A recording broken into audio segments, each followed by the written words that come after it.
যদি আমাৰ এই যি বৰ্তমান যি আমাৰ নতুনকৈ গঠিত হৈছে আমাৰ যি এই অসম চৰকাৰখন এই চৰকাৰখনে যদি আমাৰ যি বহুদিনীয়া দীৰ্ঘদিনীয়া এই যি আমাৰ জনজাতিকৰণৰ যি দাবী এই দাবী যদি অতি শীঘ্ৰে আমাৰ যদি পূৰণ নকৰে তেতিয়াহ'লে ইয়াতকৈ ভয়াৱহ আন্দোলন আমি গঢ়ি তুলিবলৈ আমি সাজু হ'ম।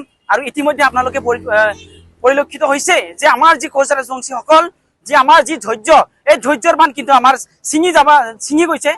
গতিকে যে আমাৰ আগন্তুক দিনত ইয়াতকৈ আমি ভয়াৱহ আমি আন্দোলন গঢ়ি তুলিবলৈ আমি সাজু হৈ থাকিম আৰু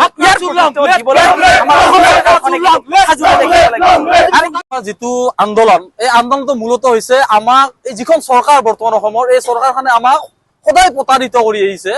আৰু আজি বেছি দিন আজি কেইবাদিন আগত আমাৰ যি কেন্দ্ৰীয় মন্ত্ৰী জুৱেলাৰাম আহি অসমত যি এটা সৰু চুলিৰ দৰে তুলুঙা মন্তব্য দিছে সেই মন্তব্যক প্ৰথমে আমি গৰিহণা দিছো। তাতকৈ লাজৰ বিষয় আৰু দুখৰ বিষয় আমাৰ ক'বলৈ লাজ লাগে যে সদনত মানে ৰমেশ পেগু ডাঙৰীয়াৰ যি মন্তব্য এই মন্তব্যক আমি তীব্ৰ ভাষাৰে গৰিহণা দিছো।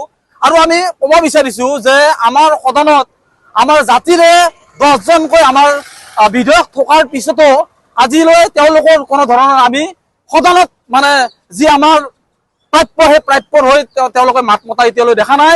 আৰু মই আশা কৰো এই নিউজৰ যোগে আমি আশা কৰো ভৱিষ্যতে যাতে তেওঁলোকে বা তেখেতসকলে যাতে আমাৰ প্ৰাপ্যখানিৰ হৈ মাত মাতে।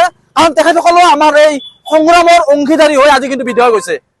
তেখেতসকলে আমাৰ দৰে সংগ্ৰাম কৰি ৰাজপথৰ সংগ্ৰাম কৰি আজি বিধেয় গৈছে। আমি তেখেতসকলেও আহ্বান জনাইছো যে তেখেতসকলে আমাৰ যি প্ৰাপ্য সেই প্ৰাপ্যৰ হৈ মাত মাতক, নিজৰ জাতিটোৰ হৈ মাত মাতক। এইটো কথা নহয় যে নিজৰ জাতিটোৰ হৈ মাত মাতে যে আন জাতিৰ ক্ষতি হ'ব, এইটোও নহয়। আমি কৈছো যে আমাৰ প্ৰাপ্য সেই প্ৰাপ্যটো আমাক দিব লাগিব, অন্যথা কিন্তু আপোনালোকে মানে এই চৰকাৰখনে ভাবি থকা মানে গতিকে তেখেতসকলে ভাবাত ভুল হৈছে যে কোচ ৰাজবংশীসকল বিৰাট শান্ত হয়। আৰু যদি কোচ ৰাজবংশী শান্ত জাতি এটাক যদি উগ্ৰ কৰিব বিচাৰে তেতিয়াহ'লে অসমৰ কিন্তু পৰিৱেশ ভয়ানক হ'ব। ধন্যবাদ।